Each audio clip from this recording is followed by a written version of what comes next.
అమ్మాయి అయినటువంటి పార్వతీదేవి నాతో ఒక విషయం చెప్పింది. ఏమని చెప్పిందో తెలుసా? క్షేత్రములన్నిటిలోకి గొప్పది ఏది అంటే కాశీక్షేత్రం. ఆ కాశీక్షేత్రం కన్నా గొప్ప క్షేత్రం ఈ భూమండలం మీద ఏదో తెలుసా? ఒక్క దక్షారామమే.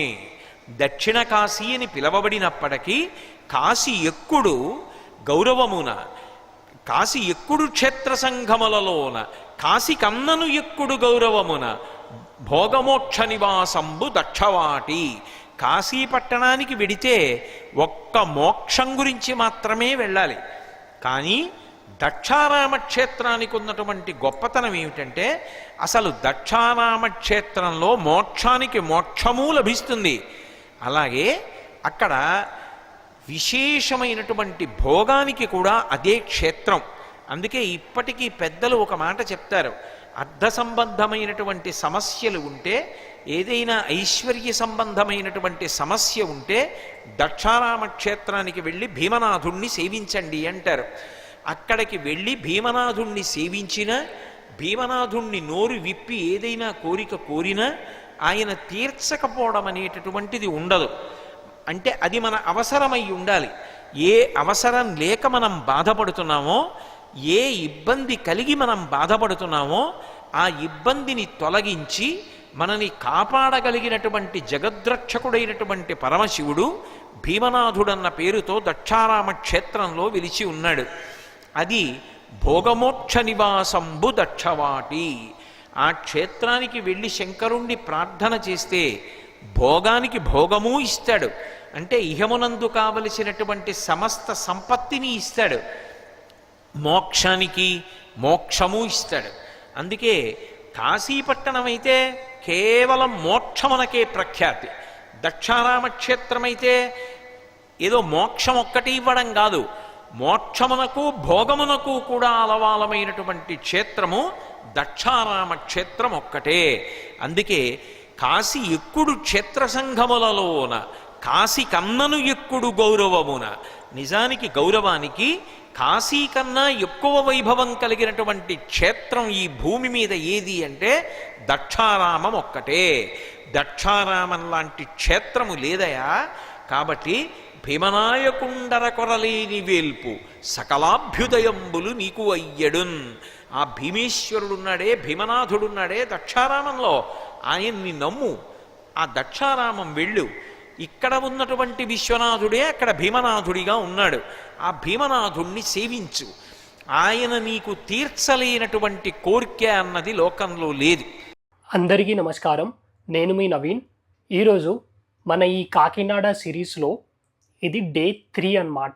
ఈ డే 1లో వచ్చేసి మనం సామర్లకోటలో ఉన్న కుమారరామ భీమేశ్వర ఆలయాన్ని దర్శనం చేసుకొని పురోహితికా శక్తిపీఠం అంటే కుక్కుటేశ్వర స్వామి వారి ఆలయం అని కూడా పిలుస్తున్నారు కాబట్టి ఆ ఆలయాన్ని కూడా దర్శనం చేసుకొని అక్కడే ఉన్న దత్తాత్రేయ స్వామి వారిని కూడా దర్శనం చేసుకొని అక్కడి నుంచి 14 కిలోమీటర్లు 20 కిలోమీటర్లు దూరంలో ఉన్న మల్లవరం సుబ్రహ్మణ్యేశ్వర స్వామి వారిని కూడా దర్శనం చేసుకున్నాం. ఆ వీడియోస్ కూడా చెక్ చేయండి. ఎట్ ప్రెసెంట్ అయితే నేను కుక్కుటేశ్వర స్వామి వారిని దర్శనం చేసుకొని ఇప్పుడైతే నేను ద్రాక్షారామానికి అయితే వెళ్తున్నాను. ద్రాక్షారామానికి మధ్యలోనే మనకి పవారా అనే ఒక ఊరు ఉంటుంది. అక్కడ మనకి మొసలి రామలింగేశ్వర స్వామి వారి గుడి కూడా ఉంటుంది. ఆ గుడి కూడా దర్శనం అయితే చేసుకోండి. ఆ వీడియో కూడా మన ఛానల్లో ఉంది, అది కూడా చూడండి. దాని తర్వాత పురోహితిగా శక్తిపీఠం నుంచి కాకినాడ బస్ స్టాండ్కి 40 రూపీస్ అయితే ఆటో వాళ్ళు అయితే ఛార్జ్ చేస్తారు. అలాగే మనకి బస్సెస్ కూడా అవైలబుల్గా ఉన్నాయి పురోహితికా శక్తిపీఠం నుంచి. సో బస్సెస్ వాళ్ళైతే 30 రూపీస్ అలా ఛార్జ్ చేస్తారు. ఎట్ ప్రెసెంట్ అయితే నేను కాకినాడ బస్ స్టాండ్కి అయితే రీచ్ అయిపోయాను. కాకినాడ బస్ స్టాండ్ నుంచి ఇప్పుడైతే మనం ద్రాక్షారామంకి వెళ్ళే బస్సులు అయితే తీసుకుందాం. సో నేనైతే ద్రాక్షారామం బస్సు కూడా ఎక్కేసాను. ద్రాక్షారామానికి కాకినాడ టు ద్రాక్షారామం మనకి 40 రూపీస్ అయితే బస్ వాళ్ళు అయితే ఛార్జ్ చేస్తున్నారు. ఒకవేళ మీరు డైరెక్ట్ ద్రాక్షారామానికే రావాలి అని అనుకుంటే మాత్రం హైదరాబాద్ నుంచి మనకి డైరెక్ట్ ట్రైన్స్ అయితే ఉన్నాయి కాకినాడకి. Gautami super fast express evening మనకి 9:15కి అయితే స్టార్ట్ అవుతుంది. మార్నింగ్ 7:10 కల్లా మనమైతే కాకినాడ అయితే రీచ్ అయిపోతాం. మనకి ద్రాక్షారామం వరకు అయితే రైల్వే స్టేషన్ లేదు కాబట్టి నియరెస్ట్ రైల్వే స్టేషన్ ద్రాక్షారామానికి కాకినాడ అన్నమాట.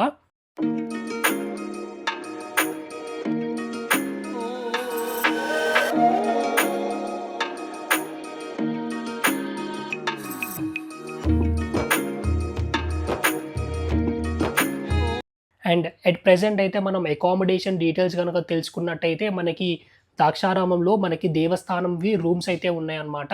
సో ఇక్కడ మీకు కనిపిస్తుంది కదా, టెంపుల్ నుంచి మనకి ఎగ్జాక్ట్లీ 700 to 800 మీటర్స్ అయితే మనం లోపలికి వస్తే దేవస్థానంవి రూమ్స్ కూడా ఉన్నాయి. మనం ఫైనల్లీ మనమైతే దేవస్థానం రూమ్స్ దగ్గరికి అయితే వచ్చేసాం. మనం రూమ్స్ డీటెయిల్స్ కనుక చూసుకున్నట్టు, రూమ్ ప్రైస్ కనుక తెలుసుకున్నట్టయితే మనకి AC room 800 rupees per day అనమాట. అలాగే నాన్ ఏసీకి 500 రూపీస్ పర్ డే. ఇక్కడ మాత్రం తీసుకున్న వాళ్ళు, ఇక్కడ దోమలు మాత్రం చాలా ఉన్నాయి. సో ఒకసారి నాకైతే నైట్ కూడా నిద్ర అసలు పట్టనే లేదు. మ్యాక్సిమం 3-4 అవర్స్ పడుకున్నా. మొత్తం దోమలైతే పిక్కు తినేసాయి. సో నేను రికమెండ్ చేస్తానంటే, నేనైతే నాన్ ఏసీ అస్సలు రికమెండ్ చేయను. మేబీ ఏసీ దానికైతే రికమెండ్ చేస్తాను. నా రూమ్ అయితే ఇలా ఉండింది. నేను ఫ్రెష్ అప్ అయిపోయి నేను నెక్స్ట్ డే అనమాట ద్రాక్షారామం టెంపుల్ని అయితే ఇప్పుడైతే వచ్చేసాను. ఆంధ్రదేశంలో తూర్పుగోదావరి జిల్లా ఉంది. ఆ జిల్లాలో దక్షారామం అనబడేటటువంటి క్షేత్రం ఉంది. ఆ క్షేత్రానికి వెళ్ళు. అక్కడే ఇక్కడ కాశీపట్టణంలో ఉన్నటువంటి విశ్వేశ్వరుడన్న పేరుతో ఉన్నటువంటి పరమశివుడు ఎంత శక్తివంతుడో అంతకన్నా ఎక్కువ అనుగ్రహ శక్తితో భీమనాయకుండరకొరలేని వేల్పు, అరకొరలేనటువంటి గొప్ప దైవం భీమనాయకుడు. ఆయన దక్షారామ క్షేత్రంలో వెలిసి ఉన్నాడు. ఈశంకరుడే అక్కడ భీమనాయకుడు అన్న పేరుతో ఉన్నాడు. భీమనాథుడు అని పిలుస్తారు. కాబట్టి నువ్వు ఆ దక్షారామ క్షేత్రానికి చేరుకుంటే సకలాభ్యుదయంబులు నీకు అయ్యడున్, నీకు సమస్తమైనటువంటి అభ్యుదయములు కలుగుతాయి. వాగర్ధా వివశం పృక్తో వాగర్ధా ప్రతిపతయే జగతో పితరో వందే పార్వతీ పరమేశ్వర. ఈ జగత్తుకి నాన్న అయిన శివుడు, అలాగే ఈ జగత్తుకి తల్లి అయిన పార్వతీమాత, మీ ఇద్దరికీ నమస్కారములు అని. సో ఇప్పుడైతే మనం అష్టాదశ శక్తిపీఠాల్లో ఒకటైన శక్తిపీఠం మాణిక్యాదేవి శక్తిపీఠం దగ్గర అయితే ఉన్నాం.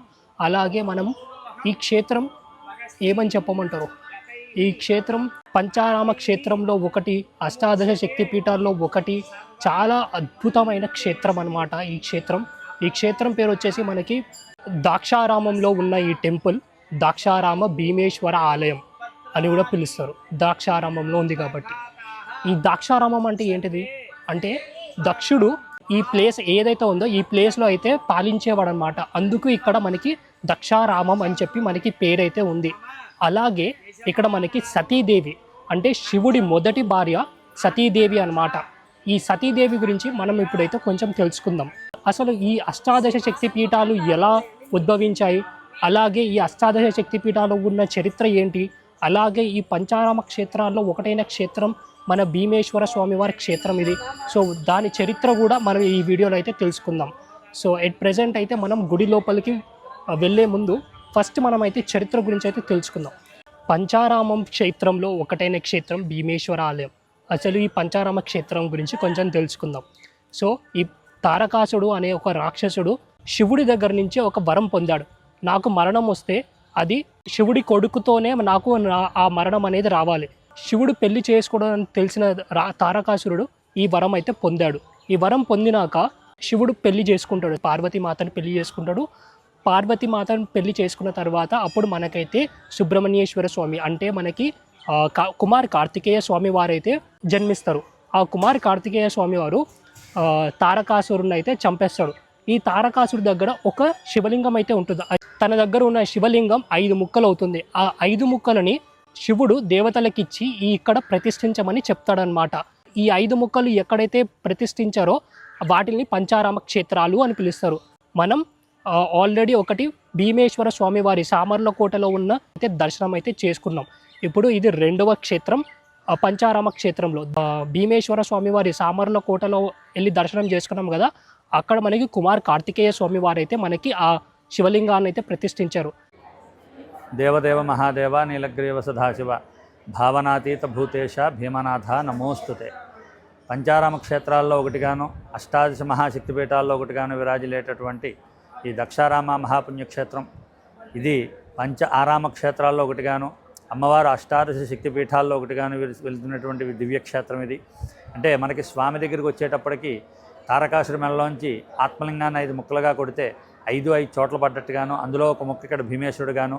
ఇక్కడ విశేషం, ఎక్కడా లేని విశేషం, స్వామి పాతాళంలోంచి ఓంకార శబ్దంతో ఉద్భవించి ఊర్ధ్వలోకాలకి వెళ్ళిపోతుంటే ఈ కలియుగంలో భక్తులు అభిషేకానికైనా అర్చనకైనా మూలభాగం ఉండదని చెప్పి స్వామివారి అర్చన కోసం అని చెప్పి సూర్యభగవానుడు 108 బంగారు మారేడు దళాలతోటి అఘోరం పాపనాశనం ఏకబిల్లం శివార్పణ నామంతో స్వామికి ప్రథమంగా అర్చన చేసి ఆ అర్చనకి తృప్తిపడి అక్కడితో ఆగిపోయారు. అది తెలియని వారు చాలామంది ద్రాక్షారామ భీమేశ్వరుడు ఎదిగిపోతూ ఉంటే మేకు కొట్టారు, సెలవేశారు అంటారు. నిజం కాదు. ఈ భీమేశ్వరుడిని మొట్టమొదటిసారిగా సూర్యభగవాన్ని ముట్టుకోవడం వల్లే భోగలింగం అంటారు. అంటే కాశీ వెళ్ళి మనం అక్కడ మరణిస్తేనే ముక్తినిస్తాడు విశ్వేశ్వరుడు. కాశ్యాంత మరణాన్ముక్తి. అలాగే జీవనం మరణం వాపి శ్రేయో భీమేశ పట్టనే. అంటే మన జీవితకాలంలో స్వామిని ఒక్కసారి దర్శించినా కూడా జీవించున్నంతకాలం భోగాన్ని, మరణించిన తర్వాత మోక్షాన్ని రెండింటినీ ప్రసాదింపజేస్తాడు. భోగమోక్ష ప్రదాయకుడు భీమేశ్వరుడు. సో ఇప్పుడైతే మనం ఈ అష్టాదశ శక్తిపీఠాల గురించి అయితే తెలుసుకుందాం. అసలు ఈ అష్టాదశ శక్తిపీఠాలు ఎలా వచ్చాయి అనేది ఇప్పుడు తెలుసుకుందాం. ముందుగా మనం ముగ్గురిని గురించి మనం తెలుసుకోవాలి. శివుడు, సతీమాత, దక్ష ప్రజాపతి. దక్ష ప్రజాపతి కూతురు సతీమాత, అలాగే శివుడి భార్య సతీమాత. సో ఇప్పుడు తెలుసుకున్నాం కదా. సో ఈ దక్ష ప్రజాపతి పూర్వజన్మలో అమ్మవారైన శక్తిమాతని ప్రార్థించి, అమ్మవారు మీరు నాకు కూతురిగా పుట్టాలి అని చెప్పి కోరుకుంటాడు. అలాగా శక్తిమాత దక్ష ప్రజాపతి కూతురుగా అయితే పుడుతుంది. ఆవిడే సతీమాత. ఆ శక్తిమాత ఎవరిని పెళ్లి చేసుకుంటుంది? శివుడిని తప్పితే ఇంకెవ్వరిని పెళ్లి చేసుకోదు. దక్ష ప్రజాపతికి ఏమో శివుడు అంటే ఇష్టం ఉండదు. అలాంటిది సతీమాత ఇంకా శివుడు పెళ్లి చేసుకుంటారు. పెళ్లి చేసుకున్న తర్వాత దక్ష ప్రజాపతి ఒక యజ్ఞం నిర్వహిస్తాడు. ఆ నిర్వహించిన యజ్ఞంలో సతీమాతని ఇంకా శివుడిని పిలవడనమాట. పిలవకపోతే మా తండ్రియే కదా అని చెప్పి సతీమాత అయితే వెళ్తుంది. అక్కడ దక్ష ప్రజాపతి శివనింద చేయడం మొదలు పెడతాడు. ఆ శివనిందని తట్టుకోలేక సతీమాత అక్కడికక్కడే ఒక యజ్ఞం చేసుకుని ఆ యజ్ఞంలో దుంకి చనిపోతుంది.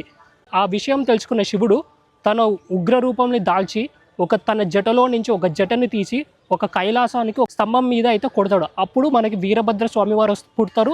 ఆ వీరభద్ర స్వామి వారు దక్ష ప్రజాపతి ఒక తలనైతే నరికేస్తాడు. శివుడు సతీమాత బాడీని పట్టుకొని ఈ భూమండలం చుట్టూ తిరుగుతూ ఉంటాడు. ఎన్ని రోజులని బాధపడతాడని చెప్పి శ్రీ మహావిష్ణువు తన సుదర్శన చక్రంతో అమ్మవారిని ముక్కలు ముక్కలుగా చేస్తాడు. ఆ ముక్కలు ముక్కలుగా పైనుంచి పడినవే ఇక్కడ ఈ శక్తిపీఠాలుగా ఉన్నాయన్నమాట. అలాగా ఇక్కడ శక్తిపీఠాలు అయితే ఏర్పడ్డాయి. అందులో మనకి 18 శక్తిపీఠాలు ఉంటాయి. ప్రతి ఒక్క మానవుడు దర్శించాల్సినవి ఇవి 18 శక్తిపీఠాలు. మనకి 54 శక్తిపీఠాలు ఉన్నాయి, కానీ ప్రతి ఒక్కరు ఈ 18 అయితే దర్శనం చేసుకోవాలి. అలాగే ఇక్కడ అమ్మవారి అయిన నాభి భాగం ఉంటుంది కదా, ఆ నాభి భాగం ఇక్కడైతే పడిందనమాట సతీమాత అమ్మవారి. అలాగే ఇక్కడ అమ్మవారు కూడా దక్షాయని అమ్మవారు ఉంటారు భీమేశ్వర ఆలయంలో. అలాగే మనకి కింద మాణిక్యాంబ అమ్మవారు అయితే ఉంటారు. నేను వచ్చిన టైం ఆషాఢ మాసం. ఈ ఆషాఢ మాసంలో ఒక ఉత్సవం అయితే జరుగుతుంది. ఈరోజు ఏంటంటే 200 మంది వచ్చి చీరలు ఇంకా స్వీట్స్ అవన్నీ తీసుకొని వస్తారంట. శాకాంబరి అని పిలుస్తున్నారు. అలాగే అమ్మవారి దగ్గరికి వచ్చేటప్పటికి సతీదేవి శరీర భాగాలు 18 భాగాలే 18 చోట్ల పడ్డాయని, అందులో ఇక్కడ అమ్మవారు నాభి భాగంగా చెప్తూ ఉంటాము. ఈ నాభిని మనం సంస్కృతంలో మణిపూరక చక్రం అంటాం కాబట్టి అమ్మవారికి మాణిక్యాంబ అని పేరు. ప్రపంచంలో ఎక్కడా లేని విశేషం అమ్మవారు శ్రీయంత్రం మీద నిలబడి ఉండడం. ఎక్కడైనా సరే మీరు కాళహస్తి వెళ్ళినా, శ్రీశైలం వెళ్ళినా, పిఠాపురం వెళ్ళినా, అష్టాదశ పీఠాల్లో మరి ఏ ఒక్క పీఠానికి వెళ్ళినా కూడా ఇదే శ్రీచక్ర యంత్రం అమ్మవారికి ముందుగా కానీ పక్కగా కానీ ఉంటూ ఆ యంత్ర భాగానికే అర్చనాది కార్యక్రమాలు నిర్వహిస్తూ వెనకాల అమ్మవారికి అలంకారం మాత్రమే చేస్తారు. అయితే అమ్మవారి శ్రీయంత్రం మీద నిలబడి ఉండడం వల్ల అమ్మవారి శ్రీయంత్ర మేరు భాగంతో కలిపి అమ్మవారి పాదభాగానికి పూజ జరగడం అనేది ఇక్కడ ఒకచోటే ఉంటుంది. మరి ఏ దేవాలయంలోనూ కూడా ఈ విధమైనటువంటి దర్శనం మనకి జరగదు. అలాగే ఇక్కడ అమ్మవారు అష్టాశక్తిపీఠాల్లో ఒకటిగాను అంబాత్రయం అంటే కాళహస్తి జ్ఞాన ప్రసూనాంబ, శ్రీశైలం భ్రమరాంబ, ద్రాక్షారం మాణిక్యాంబ.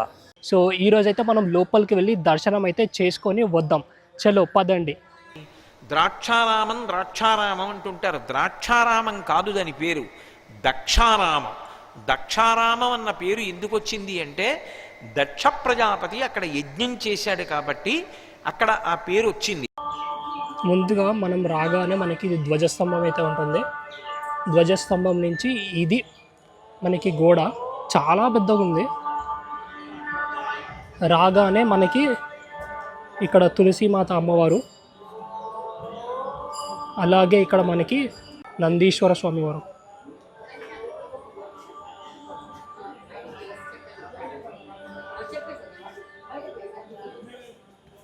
నందీశ్వర స్వామివారిని దర్శనం చేసుకొని ఇప్పుడైతే మనం లోపలికైతే ఎంట్రీ అవుదాం. ఒకానొకప్పుడు దక్ష ప్రజాపతి యొక్క ఆరామం, అక్కడ దక్ష ప్రజాపతి నివాసం చేస్తూ ఉండేవాడు. ఆయనకి ఒక కోరిక కలిగింది. పార్వతీదేవి అంటే అమ్మవారు తరువాతి అవతారంలో ఆవిడ పార్వతి అయింది. ఆ తల్లి జగదంబ నాకు కుమార్తెగా రావాలి అని కోరుకున్నాడు. ఎవరు కుమార్తెగా రావాలని కోరుకున్నా కూడా ఆ తల్లి అనుగ్రహిస్తుంది, కాబట్టి కుమార్తెగా వస్తుంది. అలాగే వచ్చింది దక్ష ప్రజాపతికి. ఈ ఉత్సవమూర్తి విగ్రహాలను దర్శనం చేసుకొని మనమైతే ఇప్పుడు ఉపాలయాలు ఈ గుడి చుట్టూరా అయితే ఉన్నాయి. ఒక్కొక్క ఉపాలయాలను అయితే మనం దర్శనం చేసుకుంటూ వెళ్దాం. మొదటిగా మనకి వీరభద్ర స్వామి వారి ఉపాలయం అయితే ఉంటుంది. సో ఇదిగోండి, ఇదే మన వీరభద్ర స్వామి వారి గుడి. వీరభద్ర స్వామి వారిని దర్శనం చేసుకోండి.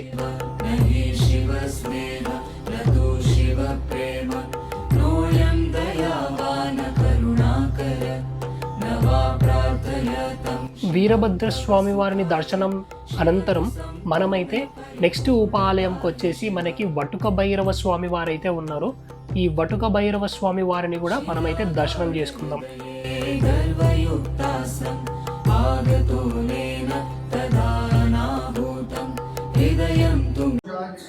వటుక భైరవుని దర్శనం చేసుకొని ఇప్పుడైతే మనం లక్ష్మీ గణపతి స్వామి వారిని దర్శనం చేసుకుందాం. సకల ప్రాణిభ్య శిలాభ్యశ్చ నిత్యం శిలాగాఢ హృదయే గర్భయుక్తాసం ఆగతో నేన తదానాభూతం హృదయం తుమే శ్రావయత్. లక్ష్మీ గణపతి స్వామి వారిని కూడా దర్శనం చేసుకొని నెక్స్ట్ ఉపాలయానికి అయితే వెళ్తున్నాం. పదండి. ఇది వచ్చేసి మనకి శివలింగం అన్నమాట. బ్రహ్మసూత్రమైనటువంటి శివలింగం.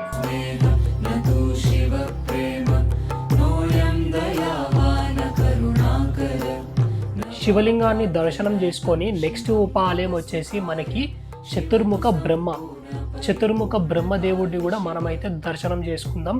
ఇదిగోండి, 4 తలలతోని మనకైతే చతుర్ముఖ బ్రహ్మదేవుడు అయితే దర్శనం ఇస్తున్నారు. నేనైతే చాలా అరుదుగా అయితే చూస్తున్నాను అనమాట. బ్రహ్మదేవుడికి విగ్రహాలు చాలా తక్కువ ఉన్నాయి.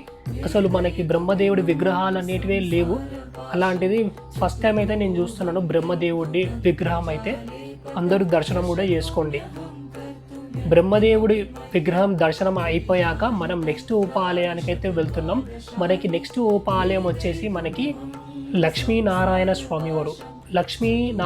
స్వామి వారిని కూడా దర్శనం అయితే చేసుకోండి. ఇప్పుడు మనం విరూపాక్ష స్వామి వారి గుడి దగ్గర అయితే వచ్చేసాం. ఇదిగోండి, విరూపాక్ష స్వామి వారు దర్శనం కూడా చేసుకోండి.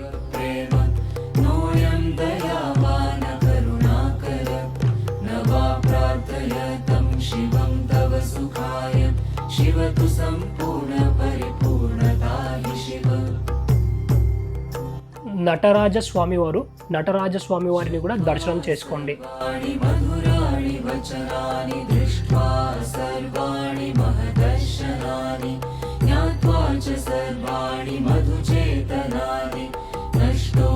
నటరాజ స్వామి వారిని దర్శనం అయిపోయాక ఇప్పుడు మనం ఆదిశక్తి అమ్మవారిని కూడా దర్శనం చేసుకుందాం. అమ్మవారిని దర్శనం చేసుకోండి.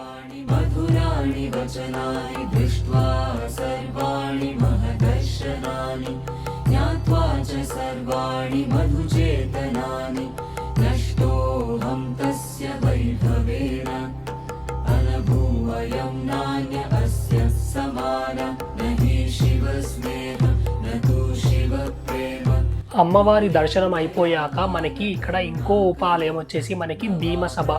ఇక్కడ ఉన్న శివలింగం చూస్తున్నట్టయితే మనకి 108 శివలింగాలు పానవట్టంలో అయితే ఉంటుందన్నమాట. చాలా అద్భుతమైన శివలింగం. మీరు ఇక్కడ చూస్తున్నది శివలింగం లోపలనే మనకి 108 శివలింగాలు, చిన్న చిన్న శివలింగాలు అయితే ఉంటుంది. ఇలాంటి శివలింగం నేనైతే ఇప్పటివరకు ఎప్పుడూ చూడలేదు.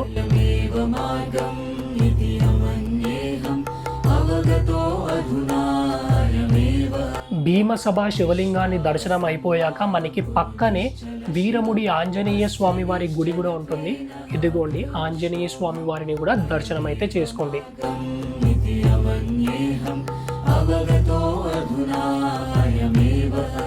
అమ్మ ఆదిశక్తి అమ్మవారి విగ్రహం అయితే మనకి ఇక్కడ కనిపిస్తూ ఉంటుంది. దర్శనం కూడా చేసుకోండి.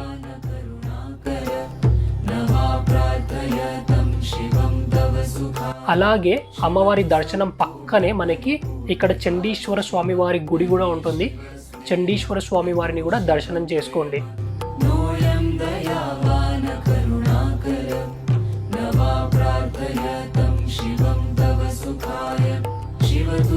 అలాగే ఈరోజు ఈ ఆషాఢమాస మహాపర్వదనంలో అమ్మవారి పుట్టినిల్లైనటువంటి వేగాయంబపాట గ్రామం నుంచి ఇక్కడ వాడ్రేవు జమీందారు గారైనటువంటి రత్నాకర్ శర్మ గారు, అలాగే మన ఆలయ సహాయ కమిషనర్ మరియు కార్యనిర్వహణాధికారి గారైనటువంటి దుర్గాభవాని గారు, ఆలయ వంశపారంపర్య అర్చకులు, వేద పండితులు, స్వస్తివాచకులు అంతా కూడా గ్రామస్తులు విశేషమైనటువంటి భక్తజనంతో వేగాయంబపాట గ్రామం నుంచి కాలినడకన అమ్మవారికి సారి పట్టడం కూడా జరిగింది. అలాగే ఇప్పుడు ఇక్కడ నుంచి భీమేశ్వరుడు యొక్క తోబుట్టు అయినటువంటి వెలంపాలెంలో వేయించేసి ఉన్నటువంటి గోగులమ్మ వారికి కూడా సారి ఇవ్వడం జరుగుతుంది. ఆషాఢ మాసంలో మాణిక్యాంబ వారికి శాకాంబరి ఉత్సవాలు అయితే జరుగుతున్నాయి. శారీ అయితే తీసుకొని వస్తున్నారంట. సో ఇప్పుడు అవి అయితే చూద్దాం. ఒక 100 మంది ఆడవాళ్ళు ఈ సారీ అయితే పట్టుకొని వస్తున్నారన్నమాట. చూడండి.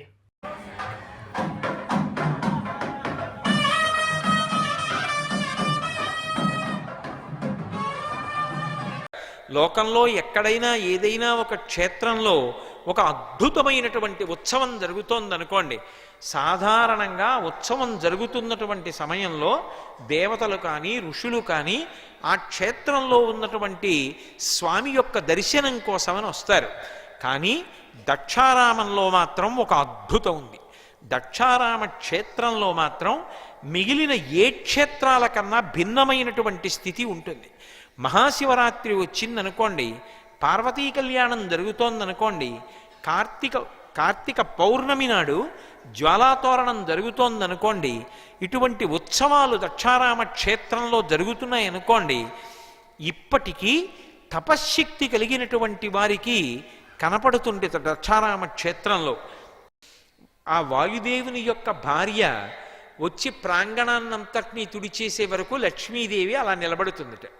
సాధారణంగా ఎక్కడైనా ఏదైనా ఉత్సవం జరుగుతుంటే చాలా చాలా గొప్ప సేవగా ఏం చేస్తామంటే ఆవు పేడ తీసుకొచ్చి నీళ్లల్లో కలిపి కళాపి అని ఆ పేడ నీళ్లు తీసుకెళ్ళి కళాపి చల్లుతారు, చల్లి ముగ్గులు పెడతారు.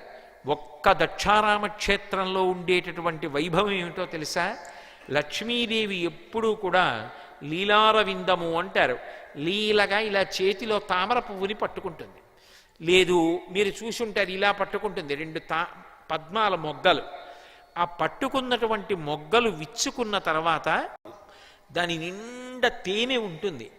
స్వయంగా లక్ష్మీదేవి ఆ తామర పువ్వులో ఉన్నటువంటి తేనె చేత్తో తీసి కళాపి చల్లుతూ దక్షారామ క్షేత్రాన్నంతటినీ శుద్ధి చేస్తుందిట. ఆకాశగంగా భూమి మీద ఉన్నటువంటి తామ్రపర్ణి నదితో కలిసి వచ్చి ఇద్దరూ కలిసి స్త్రీ స్వరూపాలు పొంది ఆ వచ్చినప్పుడు మంచి ముత్యాలు తీసుకొచ్చి మంచి ముత్యాలతో దక్షారామ క్షేత్రంలో గుడి చుట్టూ ముగ్గులేస్తారట. ఎవరు? ఏ భూమి మీద ఉన్నటువంటి గంగలో స్నానం చేసినంత మాత్రం చేత పాప పంకిలమంతా నశించిపోతుందో అటువంటి గంగే అంత గొప్పదైతే ఆకాశగంగా, తామ్రపర్ణి ఈ 2 నదులు కూడా స్త్రీ రూపాలు పొంది మంచి ముత్యములు తీసుకొచ్చి మంచి ముత్యములతో ముగ్గులు పెడతాయిట. ఓం నమః శివాయ, ఓం నమః శివాయ, ఓం నమః శివాయ, ఓం నమః శివాయ, ఓం నమః శివాయ, ఓం నమః శివాయ. పరమశివుని యొక్క క్షేత్రంలో ధూపం వేస్తూ ఉంటారు. ఆ ధూపం వేయడం కోసం యమధర్మరాజు గారి యొక్క భార్య, ఆవిడ పేరు ధూమోర్ణ, ఆవిడ దున్నపోతునికి వస్తుందిట క్షేత్రానికి. దక్షారామ క్షేత్రానికి వచ్చి, అయ్య బాబోయ్, మా ఆయనకు కూడా ఆయుర్దాయం ఇచ్చినవాడు ఆయనే. ఒకానొకప్పుడు మార్కండేయుడి జోలికెడితే ఎడమకాలెత్తి మా ఆయన గుండెల మీద తంతే యమధర్మరాజు అంతటి వాడు ప్రాణాలు విడిచిపెట్టేశాడు. యమధర్మరాజు గారి యొక్క పేరు చెప్పేటప్పటికి మిగిలిన ప్రాణులన్నీ గడగడలాడిపోతాయి. అన్ని ప్రాణులను గడగడలాడించగలిగినటువంటి వాడు, ఆయా కాలములు ఆసన్నమయ్యేటప్పటికి వచ్చి ప్రాణుల యొక్క ప్రాణములను తీయగలిగినటువంటి సమర్థత కలిగినటువంటి యమధర్మరాజు గారి యొక్క గుండెల మీద తన్ని యముడి యొక్క ప్రాణములను తీసినటువంటి శక్తి కలిగినటువంటి శంకరుడి అనుగ్రహం ఆయన యందు ఉన్నంతకాలమే దీర్ఘాయుష్మంతుడై ఉంటాడని యమధర్మరాజు గారి భార్య ధూమోర్న దున్నపోతు నిక్కి వచ్చి దక్షారామ క్షేత్రంలో ఉత్సవాలు జరుగుతున్నప్పుడు భీమనాథుడి దేవాలయం ముందు నిలబడి ఆ ధూమోర్ణ మహిషాక్షి ధూమఘటిక ఆ ధూపాన్ని వేస్తుందిట. క్షేత్రం అంతా గుడెంతా వేసి పెడుతుందిట. ఉత్సవాల్లో ఏం చేస్తాం, దేవాలయాలకు వెళ్ళి దీపాలు పెడతాం. దీపాలు మామూలు దీపాలు పెట్టడం కాదు, ఒకనాడు వాసుకి లాంటి సర్పాన్ని మెడలో వేసుకున్నాడు. మెడలో వేసుకుని అనుగ్రహించాడు. మా సర్ప జాతిని శంకరుడు అనుగ్రహించినట్టు ఎవరు అనుగ్రహించారు? సప్తపాతాళ లోకాల్లో ఉండేటటువంటి నాగలోకాలకి చెందినటువంటి నాగ కన్యకలన్నీ కూడా బయటికి వచ్చి దివ్య కంబములగుదురు. స్తంభాలులా ఇలా నిలువుగా నిలబడతాయిట ఆ పావులు. నిలబడి ఇలా పడగలు విప్పుతాయిట. ఆ పడగలు విప్పితే పడగల మీద ఉన్నటువంటి మణుల యొక్క కాంతులు దీపాలుగా ప్రకాశిస్తుంటే అంత పొడుగున ఉన్నటువంటి ఆ భీమనాథ లింగానికి చుట్టూ నాగకాంతలు నిలబడి పడగలు విప్పితే ఆ పడగల మీద ఉన్నటువంటి మణుల కాంతులతో ఆయనకి వెలుతురులో దర్శనమయ్యేటట్టుగా చూసి నమస్కరిస్తాయిట. అలా నిలబడి నాగకాంతలందరూ ఫణమణిజ్యోత్సన దివ్య కంబములగుదురు. తమ రత్నముల కాంతులతో ఆయనకి నీరాజనాలు ఇస్తారట. సోమమకుటిని గారాబు జ్యోటి అయినా పరమశివుడికి అత్యంత గారాభం కలిగినటువంటి ఇల్లాలైనటువంటి దక్షవాటికా క్షేత్రమునందు దక్షారామ క్షేత్రంలో మహోత్సవములందు ఉత్సవం జరుగుతుంటే భీమనాథుడికి అంత వైభవం జరుగుతుంది. మామూలుగా మిగిలిన క్షేత్రాల్లో జరిగేటటువంటి వైభవం ఒకలా ఉంటుంది. ఒక్క దక్షారామంలో భీమనాథుడు అనుభవించేటటువంటి వైభవం ఒకలా ఉంటుంది. దానితో సమానమైనటువంటి భోగాన్ని మీరు ఇక ఏ క్షేత్రంలో చూడరు. అంత గొప్ప భోగం అనుభవించేవాడెవరు అంటే ఒక్క భీమనాథుడు మాత్రమే అనుభవిస్తాడు. అందుకే భోగమోక్ష నివాసంబు దక్షవాటి.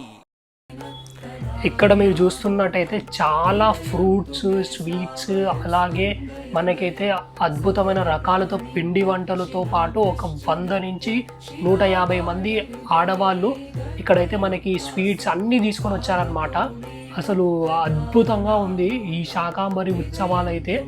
నాకైతే చాలా అంటే చాలా బాగా నచ్చింది. ఇప్పుడైతే మనం అమ్మవారిని అయితే దర్శనం చేసుకుందాం. సతీమాతది నాభి భాగం అయితే పడిందనమాట. అలాగా మనకి ఇది అష్టాదశ శక్తిపీఠాల్లో ఒకటైన శక్తిపీఠం, మాణిక్యాంబ దేవి శక్తిపీఠం.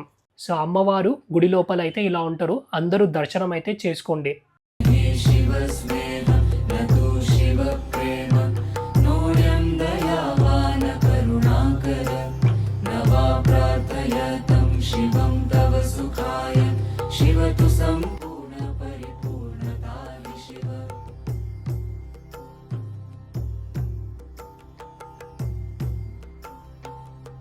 అమ్మవారి దర్శనం అయిపోయాక మనకి ఈ శివలింగం వచ్చేసి 14 ఫీట్స్ శివలింగం అనమాట.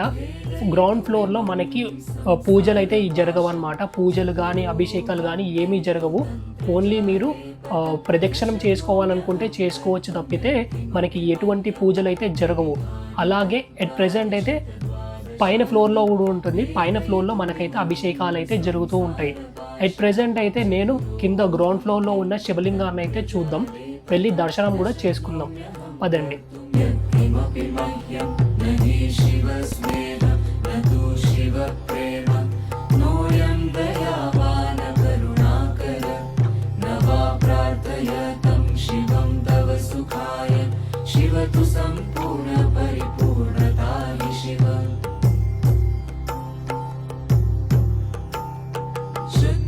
ఈ కింద దర్శనం అయిపోయాక మనం పైన శివయ్యనైతే దర్శనం అయితే చేసుకుందాం. దేవాలయం యొక్క అంతరాలయంలో లోపలికి వెళ్ళినప్పుడు అక్కడ ఉండడు. రాచనగరు అని మేడ మీద ఉంటాడు. అంతెత్తునుంటుంది శివలింగం. ఆ మెట్ల మించి ఎక్కి పైకి ఎక్కి పైనుంచి చూడాలి. ఆ పైనుంచి చూస్తే ప్రదక్షిణం చేస్తుంటే 4 వైపుల నుంచి దర్శనమిస్తాడు. తెల్లటి లింగం ప్రకాశిస్తూ కనపడుతుంది. ఎంత భోగం అనుభవిస్తాడో తెలుసా? మిగిలిన క్షేత్రాలకి దక్షారామ క్షేత్రానికి ఎక్కడా పోలికుండదు. ఓం నమః శివాయ. భోగం అనుభవిస్తాడు. అంతగా అనుగ్రహప్రదాత అయి మోక్షమిస్తాడు. ఇక్కడ మీకు కనిపిస్తుంది కదా, ఇక్కడి నుంచి మనకి 50 రూపీస్ దర్శనం అనమాట. శీఘ్ర దర్శనం 50 రూపాయలు కడితే మనకి ముందటి నుంచి వెళ్ళి చూసుకోవచ్చు. నార్మల్ దర్శనానికి అయితే ఇలాగా వెళ్ళాల్సి ఉంటుంది.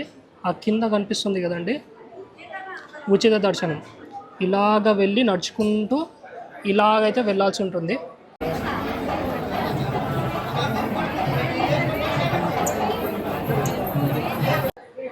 ఈ ఉచిత దర్శనానికి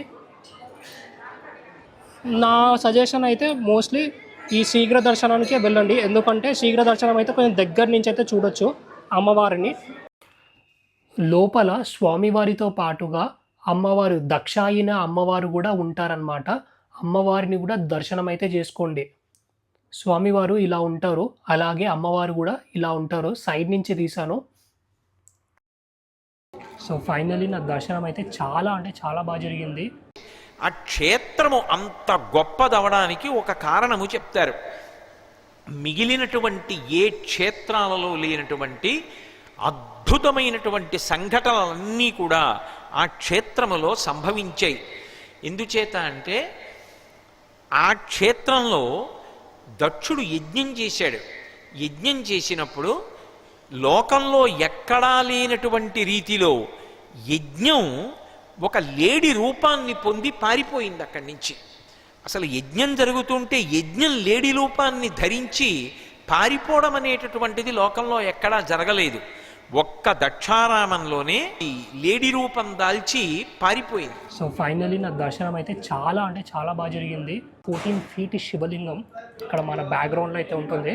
ఇక్కడ నుంచి మనకి ఎంట్రీ అయితే ఉందన్నమాట. సో 50 రూపీస్ శీఘ్ర దర్శనం, అంటే తొందరగా ముందు లైన్లోకి వెళ్ళి చూడొచ్చు. అలాగే 14 ఫీట్ స్ఫటిక శివలింగం ఇక్కడ ఉన్నది. సో అది ఈ ద్రాక్షారామంలో ఉన్న శివలింగం 14 ఫీట్స్.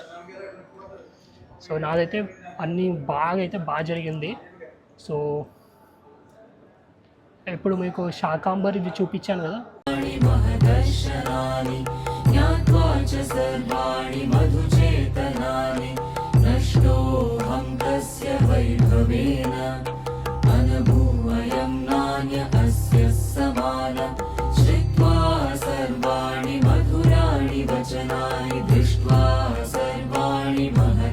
శక్తిపీఠాలు స్థాపించింది మనకి శివుడు అయితే, ఈ శ్రీచక్రాలు ఈ శక్తిపీఠాలు స్థాపించింది ఆది శంకరాచార్యులు వారు. ఇక్కడ నేను పైన కూర్చున్నది ద్రాక్షారామంలో. నా వెనకాల కనిపిస్తుంది కదా, ఈ వెనక భాగం ఇక్కడ మాణిక్యాంబ అమ్మవారు ఉన్నారు. మీకు ఆ పువ్వులు అవన్నీ కనిపిస్తూ ఉంటాయి. ఈరోజు అయితే ఇది జరుగుతుందన్నమాట. నేను పంచకట్టులోని ఈరోజైతే వచ్చాను. చాలా అంటే చాలా పెద్ద క్యూ లైన్ ఉంది మాణిక్యాదేవి అమ్మవారి దగ్గర అయితే. చూడండి ఇలా ఉంది. దర్శనం అయిపోయి ఇప్పుడైతే మనం కిందకైతే వచ్చేసామన్నమాట.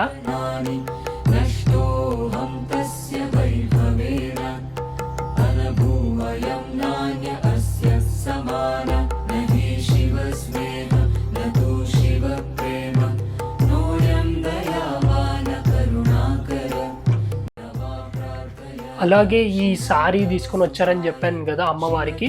సో వీళ్ళందరూ ఇప్పుడైతే అన్ని దర్శనం అయిపోయి వీళ్ళైతే బయటికి అయితే వెళ్ళిపోతున్నారు అనమాట. అండ్ ఇక్కడ మాకు కనిపిస్తున్నట్టుగా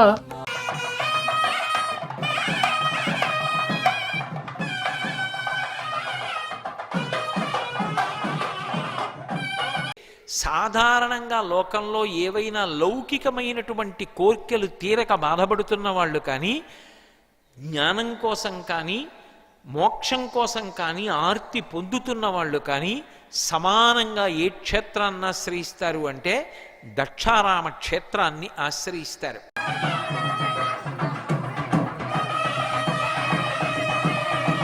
దర్శనం అయిపోయాక మనకి బయటికి రాగానే ఇక్కడ పులిహోర ప్రసాదం అయితే మనకి ఫ్రీగా పెడుతున్నారు.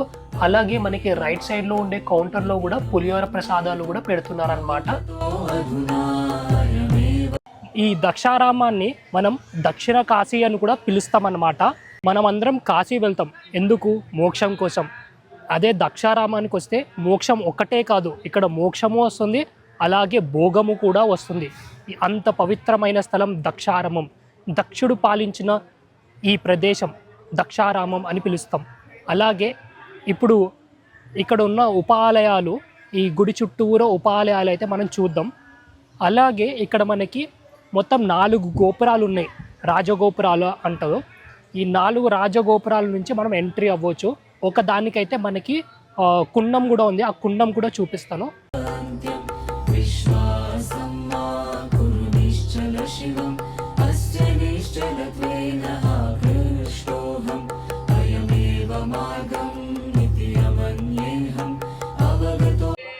ఇక్కడ గుడిలో మనకి హోమశాల కూడా ఉంది. ఇక్కడ మనకి చండీ హోమం అయితే జరుగుతుంది. ఒకసారి వెళ్ళి చూద్దాం పదండి.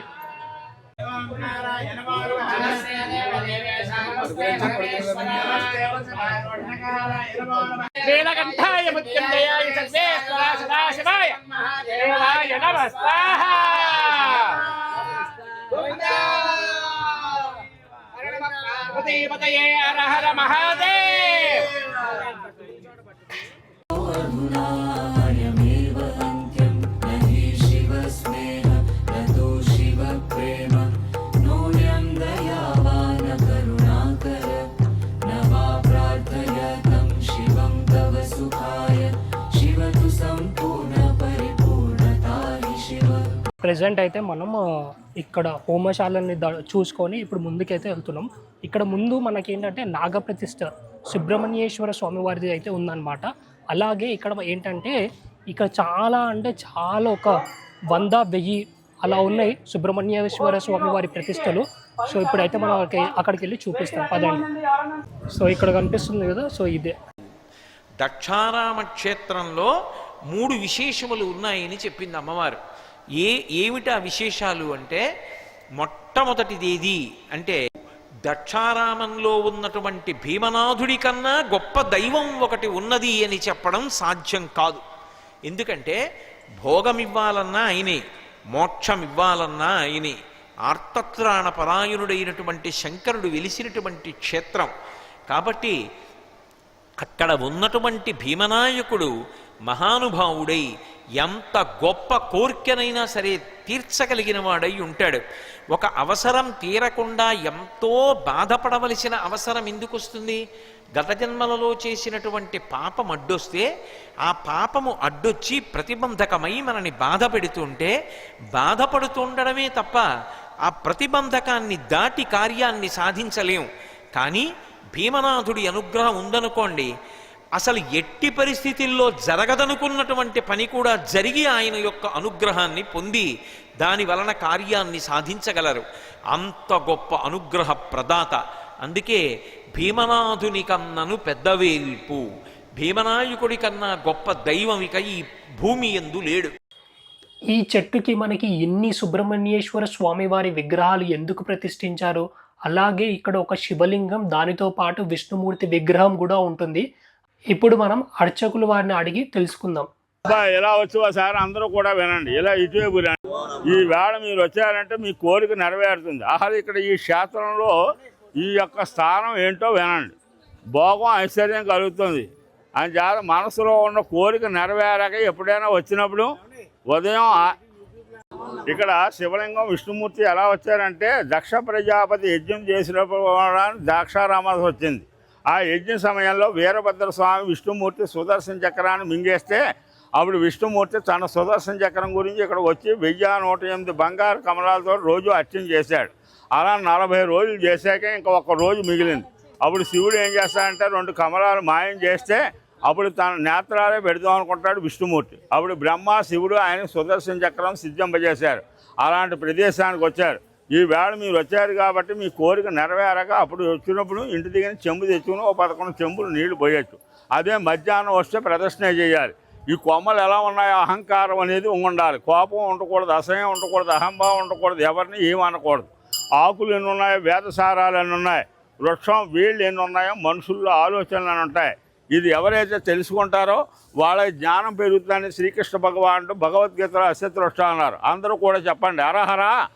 అబ్బాయి బాబు మీరు కూడా అనుకోండి, ఇలా వచ్చి చెప్పండి హరహరా మహాదేవ శంభో శంకర నారాయణ నమోస్తుతే. చెప్పండి నాగదోష సర్పదోష కుజదోష నివారణార్థం నమోస్తుతే. ఈ నాగదోషం ఉందంటే వివాహం అయిన వాళ్ళకి సంతానం కలగరు. అలాగే కుజి దోషం ఉందంటే ఎన్ని సంబంధాలు చూసినా పిల్లలకు వివాహాలు అవ్వవు. ఈ దోషాలు తొలగాలంటే కొన్ని క్షేత్రాలు చెప్పుకోవాలి. అలాంటి ముఖ్యమైన క్షేత్రం ఇదొకటి. అలాగే శ్రీకాళహస్తి. కాశీ వెళితే మోక్షమే సిద్ధిస్తుంది. ఇక్కడ భోగం మోక్షం అంటే బ్రతికున్నంతకాలం లోటు లేకుండా ఉంటుంది. కోరిన కోరిక నెరవేరాక అప్పుడు ఇంటి దగ్గర చెంబు తెచ్చుకుని 11 చెంబులు నీళ్లు పోయొచ్చు. అందరూ కూడా దోషుల్లా అనుకోండి. చెప్పండి యాదేవి సర్వభూతేషు వస్తు రూపేణ ధన రూపేణ సంతాన రూపేణ విద్యా రూపేణ వివాహ రూపేణ గృహ రూపేణ వాహన రూపేణ శాంతి రూపేణ నమో నమః. ఈ ఆకులు ఎన్ని ఉన్నాయి, వేద సారాలు ఎన్ని ఉన్నాయంటే అర్థం ఏంటంటే చాగంటి కోటేశ్వరరావు గారు లాంటి వాళ్ళు ఇంతమంది ఇతబాధ చేస్తున్నారు. ఏ ఒక్క జీవి కూడా అసలైన పట్టుకోవటం లేదు. ఒక నీతి సూత్రం పట్టుకుంటే వాళ్ళ స్థానం ఎలా ఉంటుందంటే ఒక ఆంజనేయ స్వామి, అశ్వత్థామ, భక్త ప్రహ్లాదులు, భక్త సిరియాళ్ళు ఆ కోవకు వెళ్తారు. అదే ఈ వృక్షం వీళ్ళు ఎన్ని ఉన్నాయో మనుషుల్లో ఆలోచనలు ఉంటాయి. ఆ ఆలోచనలన్నీ ఒకే ఆలోచన పెట్టుకుంటే వాళ్ళు కూడా ఆ స్థానంలోకి వెళ్తారు. ఈ వేళ మీరు వచ్చారు కాబట్టి మీ కోరిక నెరవేరుతుంది. ఇలా అనుకోండి. చెప్పండి ధన కనక వస్తు వాహన ప్రాప్త్యార్థం. చెప్పండి సంతాన విద్య ఉద్యోగ అత్యంత వైభవ కళ్యాణ ప్రాప్త్యార్థం. చెప్పండి గృహ వాహన ప్రాప్తిరస్తు. చెప్పండి సామర్లకోట ద్రాక్షారామ పాలకొల్లు భీమవరం అమరావతి పుణ్యక్షేత్ర యాత్ర ఫలసిద్ధ్యార్థం. చెప్పండి పరమేశ్వర ఆషాఢమాస ఉత్తరాయణ పుణ్యకాలే నమోస్తుతే. చెప్పండి హరహర మహాదేవ శంభో శంకర గోవింద గోవింద. చెప్పండి యథాశక్తి బ్రాహ్మణ స్వయంపాకదానం సమర్పయామి. ఇక్కడ ఈ చెట్టులో మనకి స్వామివారు అంటే స్వయంగా నారాయణమూర్తి అలాగే శివుడు ఇద్దరు స్వయంభూ మూర్తులు అన్నమాట. అలాగే ఇక్కడ మనకి ఈ శివలింగం బ్రహ్మసూత్రంతో ఉన్న శివలింగం. ఈ చెట్టు లోపల మనకైతే బ్రహ్మదేవుడు కూడా ఉంటారని అంటున్నారు. మరి ఎవరికైతే కనబడలేదు, బ్రహ్మదేవుడు కూడా ఉంటారంట.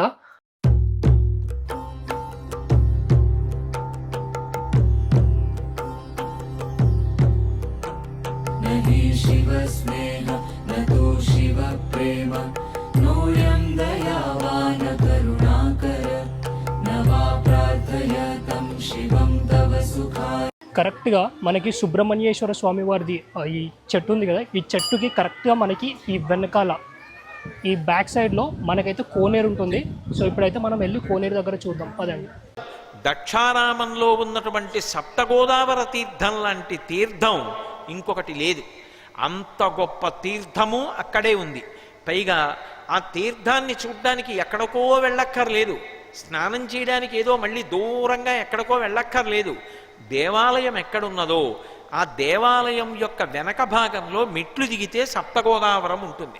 సప్తగోదావరం స్నానం చేసి మెట్లెక్కితే దక్షారామం దేవాలయం. కాబట్టి భీమనాథుని కన్నా గొప్ప దైవము లేడు. దక్షారామ క్షేత్రం కన్నా గొప్ప క్షేత్రం అసలు ఈ లోకంలో లేదు. అన్నిటిని మించి సప్తగోదావరం కన్నా గొప్పదైనటువంటి తీర్థం ఇక ఈ లోకంలో లేదు. సో ఇదేనమాట ఈ గుడి చుట్టూరా మనకైతే ఈ కుండం అయితే ఉంది కదా.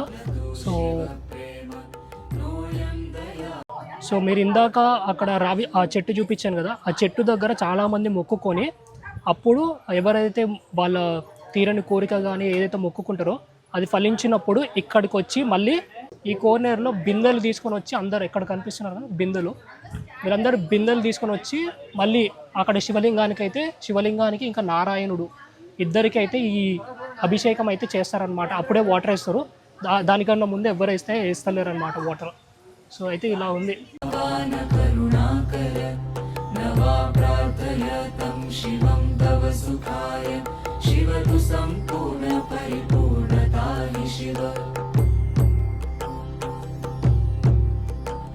शिला गाढ हृदये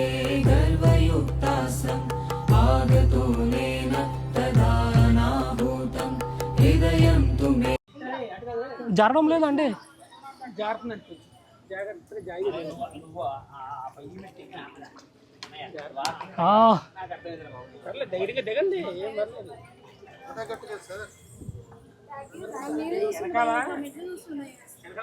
श्रावयत्स्पन्दयदयं सकलप्राणिभ्यः शिलाभ्यश्च नित्यं शिलागाढहृदये गर्वयुक्तासम् आगतो मेन तदानाहूतं हृदयं तु मे श्रावयत्स्पन्दयदयं सकलप्राणिभ्यः शिलाभ्यश्च नित्यं न हि शिवस्नेह न तु शिवप्रेम नोऽयं दयावान करुणाकर.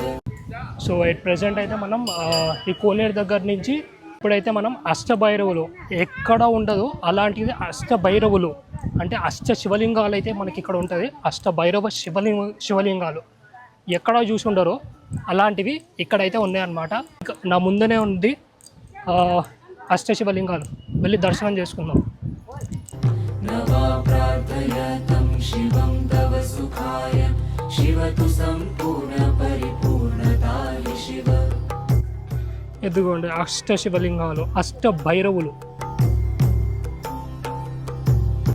భైరవులు శివలింగాల రూపంతో ఉన్నారు. तन्त्राणि शतद्वादशानि वेदयितुमिमं संसारपाशं चतुरोऽहं किन्तु तन्त्रजाले पतं न शक्नोम्यहं कर्तुं यत्किमपि मह्यं विविधानि तन्त्राणि शतद्वादशानि वेदयितुमिमं संसारपाशं चतुरोऽहं किन्तु तन्त्रजाले पतं न शक्नोम्यहं. సో ఇది వచ్చేసి మనకి కాలభైరవుడి గుడి అనమాట. కరెక్ట్ కాలభైరవుడి గుడి ముందనే మనకైతే అష్ట భైరవులు అయితే ఉంటారు. సో ఇప్పుడైతే మనం వెళ్ళి కాలభైరవుడిని అయితే దర్శనం చేసుకుందాం. कर्तुं यत्किमपि मह्यं न हि शिवस्नेह न तु शिवप्रेम नोऽयं दयावान करुणाकर. न वा प्रार्थयतं शिवं तव सुखाय शिव तु सम्पूर्ण परिपूर्णता हि शिव. श्रुत्वा सर्वाणि मधुराणि वचनानि दृष्ट्वा सर्वाणि महद. ఎట్ ప్రెసెంట్ అయితే మనం ఈ కాలభైరవ స్వామి వారిని దర్శనం చేసుకొని ఇప్పుడైతే మనం వాయులింగం అన్నమాట. సో ఈ వాయులింగానికి అయితే వెళ్తున్నాం. చలో పదండి. दर्शनानि ज्ञात्वा च सर्वाणि मधुचेतनानि नष्टोऽहं तस्य वैभवेन अनभूवयं नान्य अस्य समान. श्रुत्वा सर्वाणि मधुराणि वचनानि दृष्ट्वा सर्वाणि महदर्शनानि ज्ञात्वा च सर्वाणि मधुचेतनानि नष्टो వాయులింగం तस्य वैभवेन. ఇదిగోండి వాయులింగం. ఇక్కడ చూస్తున్నట్టయితే బ్రహ్మసూత్రం శివలింగం, అలాగే వాయులింగం అన్నమాట. शिवप्रेम नोऽयं दयावान करुणाकर. न वा प्रार्थयतं शिवं तव सुखाय शिव तु सम्पूर्ण परिपूर्णता हि शिव. ఇది నార్మల్ శివలింగం కాదు, ఇది బ్రహ్మసూత్రమైన శివలింగం. विश्वासं मा कुरु निश्चल शिवम् अस्य निश्चलत्वेन आकृष्टोऽहम् अयमेव मार्गम् इति अमन्येऽहम् अवगतो अधुना. నా దర్శనం అయితే చాలా అంటే చాలా బాగా జరిగింది. సో ఇదన్నమాట. ఇది వచ్చేసి మనకి మండపం అన్నమాట, పెళ్ళిళ్ళ మండపం. ఇప్పుడైతే ఎవరు యూజ్ చేస్తలేరు. సో ఇప్పుడైతే మనం వాయులింగాన్ని దర్శనం చేసుకొని ఇప్పుడైతే మనం ఇక్కడ ఇంకొకటి ఉపాలయం కూడా ఉంది. అక్కడ మనకి అమ్మవారు అన్నపూర్ణాదేవి, అలాగే దక్షిణామూర్తి, అలాగే మనకైతే ఇంకో దేవుడు అయితే ఉన్నారు. వెళ్ళైతే మనం చూద్దాం. చలో పదండి. శ్రీ అన్నపూర్ణ విశాలాక్షి సమేత శ్రీ కాశీ విశ్వేశ్వర స్వామివారు మరియు మేధా దక్షిణామూర్తి వారి దేవస్థానము. ఇప్పుడు వెళ్ళి దర్శనం చేసుకుందాం పదండి. రాగానే పెద్దగా మనకైతే ఈ ధ్వజస్తంభం అయితే ఉంటుంది. अस्य निश्चलत्वेन आकृष्टोऽहम् अयमेव मार्गम्. సో నాదైతే దర్శనం అయిపోయింది. మేధా దక్షిణామూర్తి, అలాగే మనకి కాశీ విశ్వేశ్వర స్వామి వారు, అలాగే మనకి అన్నపూర్ణాదేవి. మన దర్శనం అయితే అయిపోయింది. చాలా అంటే చాలా బాగా జరిగింది నా దర్శనం అయితే. ఇది ఆషాఢ మాసం కాబట్టి ఎంత బాగుందో తెలుసా, భక్తులతోని మొత్తం కిటకిటలాడుతుంది ఈ టెంపుల్ అంతా, అంత బాగుంది టెంపుల్. సో ఎట్ ప్రెజెంట్ అయితే మనకి ఇక్కడ భోజనాలు కూడా పెడుతున్నారు. భోజనాలు కరెక్ట్ 12 గంటలకి స్టార్ట్ అవుతుంది. సో కరెక్ట్గా గుడికి లెఫ్ట్ సైడ్లోనే మనకి ఇక్కడ ఒక భోజనశాల అయితే ఉందన్నమాట. సో ఇప్పుడు నేను అక్కడికే వెళ్తున్నా, వెళ్ళి భోజనం కూడా చేస్తాను. సో చలో పదండి, అక్కడికి వెళ్ళి భోజనం చేసే టైంలో వెళ్ళి చూపిస్తాను ఎలా ఉంటుంది ఏంటి అనేది. ఇక్కడ కనిపిస్తుంది కదా, శ్రీ మాణిక్యాంబ సమేత శ్రీ భీమేశ్వర స్వామి నిత్య అన్న ప్రసాద భవన్. సో ఇక్కడ మనకి భోజనాలు అయితే పెడతారనమాట. కరెక్ట్గా ఇది గుడికి ఇక్కడైతే పెడుతున్నారు భోజనాలు. లైన్లో వెళ్ళి నించుందాం. 11:30కి నేను లైన్లో ఉన్నాను అనమాట. నాకు తినేసరికి 12:30 అయిపోయింది. 11:30కి స్టార్ట్ అవుతే 12:30. అలాగే ఇక్కడ మనకి ఫింగర్ ప్రింట్స్ కూడా తీసుకుంటున్నారు. దానితో పాటుగా ఇక్కడ మనకైతే శివుడు, అలాగే అన్నపూర్ణ మాత, వినాయకుల వారు, అలాగే సుబ్రహ్మణ్యేశ్వర స్వామి వారు.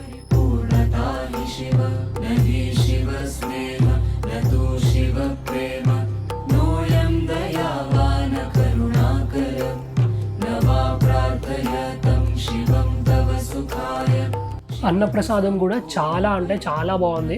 అందరూ ఇక్కడ తిని కూడా వెళ్ళండి. అండ్ ఎట్ ప్రెజెంట్ అయితే నేను దక్షకుండం అని ఉంటుంది, దక్ష ప్రజాపతి ఎక్కడైతే యజ్ఞం చేశాడో ఆ ప్రదేశానికి అయితే వెళ్తున్నాం. ఇది ఎగ్జాక్ట్లీ మనకి బస్ స్టాండ్ నుంచి జస్ట్ ఒక 1/2 కిలోమీటర్ డిస్టెన్స్లో అయితే ఉంటుందన్నమాట.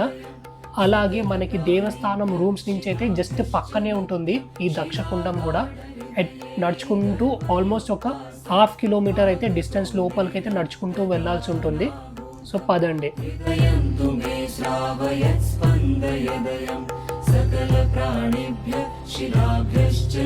ఇక్కడ ఉన్న అమ్మవారి పేరు వచ్చేసి మనకి దాక్షాయని అమ్మవారు. మనకి సతీమాత అని పిలుస్తారు కదా, దక్షుడు కూతురు కాబట్టి మనకి దాక్షాయని అమ్మవారు అని కూడా పిలుస్తున్నారు. అండ్ ఇదిగోండి ఫైనల్లీ మనమైతే గుడి దగ్గరికి అయితే వచ్చేసాం.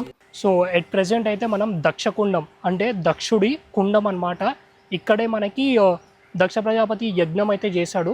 సో ఇప్పుడైతే మనం దక్ష ప్రజాపతి చేసిన గుండం దగ్గర అయితే ఉన్నాం, కనిపిస్తుందా నా వెనకాల.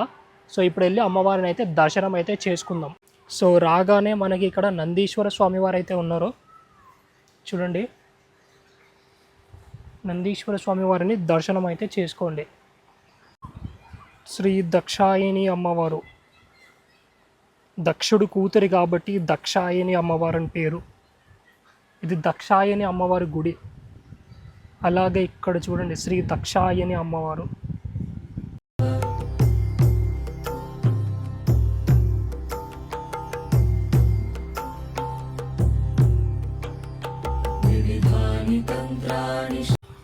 నందీశ్వర స్వామివారిని దర్శనం చేసుకున్న తర్వాత ఇప్పుడైతే మనం లోపలికైతే వెళ్దాం.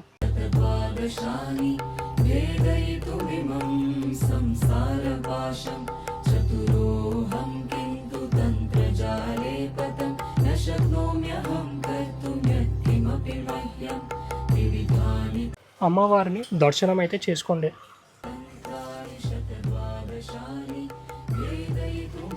దాక్షాయిని అమ్మవారు.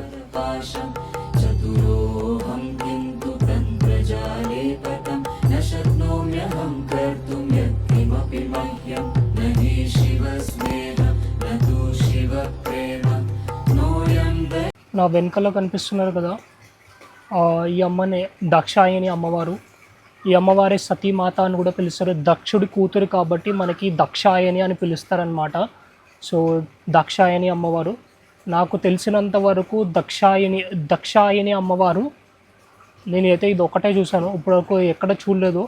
అన్ని శక్తిపీఠాల్లో చూస్తూ ఉంటాం, వేరే వేరే నేమ్స్తోనైతే పిలుస్తారు. మాణిక్యాంబ అమ్మవారు, పురోహితిక అమ్మవారు, అలాగే జజ్పూర్లో ఉన్నది ఇంకో మాధవేశ్వరి శక్తిపీఠం, అలాగా చాలా శక్తిపీఠాలు చూస్తూ ఉంటాం.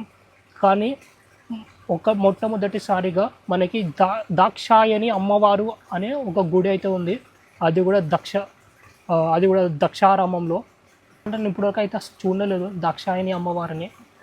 సో అదనమాట. నేనైతే ఇక్కడే చాలా టైం అయితే స్పెండ్ చేశాను.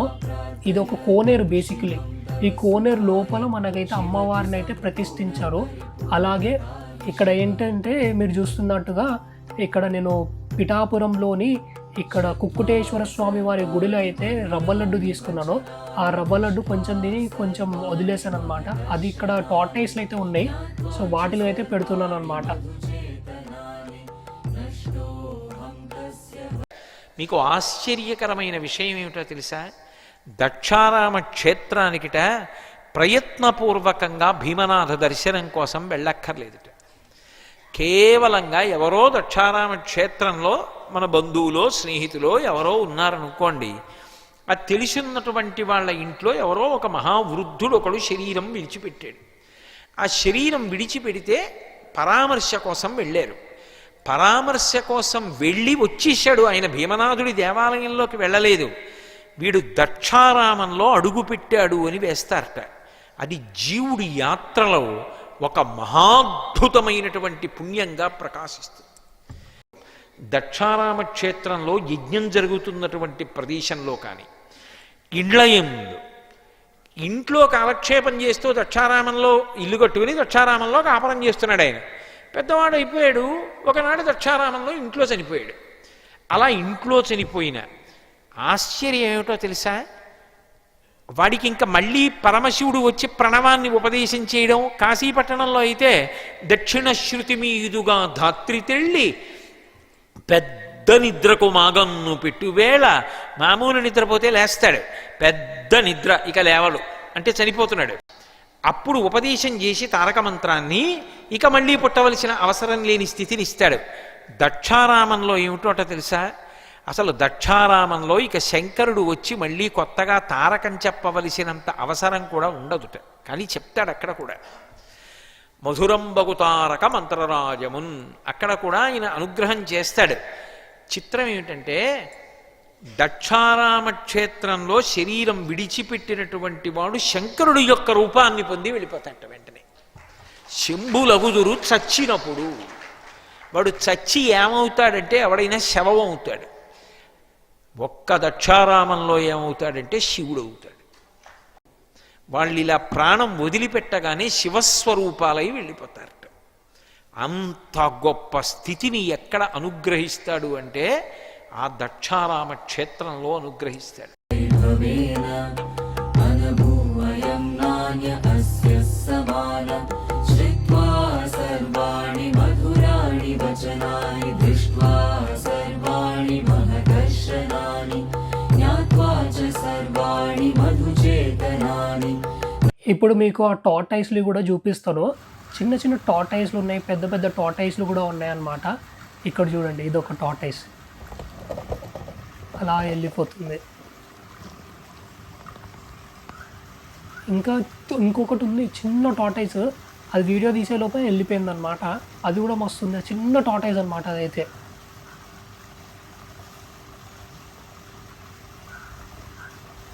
ఇదిగోండి ఇక్కడ ఇంకొకటి ఉంది. ఈ టార్టైస్ని కూడా చూపిస్తాను. ఇదిగోండి ఇది ఇంకొక టార్టైస్ అన్నమాట.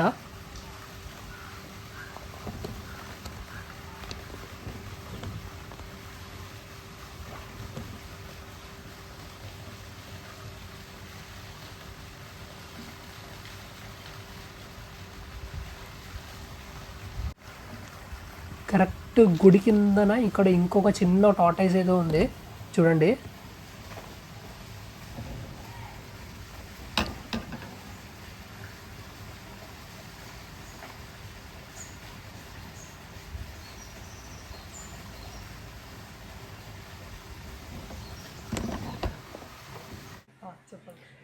ఈ గుడి పురంతరాలకి ఈ చెట్లు ఉండేదండి. తర్వాత గుడి పగిలిపోయింది. పుష్పరాల గ్యాండ్ వచ్చింది. పుష్పరాలు 6,50,000 గ్యాండ్ ఇచ్చి గుడి కట్టారు. కట్టిన తర్వాత ఆ పాతమ్మని తీసి బయటెట్టేశారు. కొత్త దగ్గర కొత్త గుడి కట్టారు. ఈ వామాలు గట్టి అన్నీ చేయించారు, బోయిలో పెట్టారు.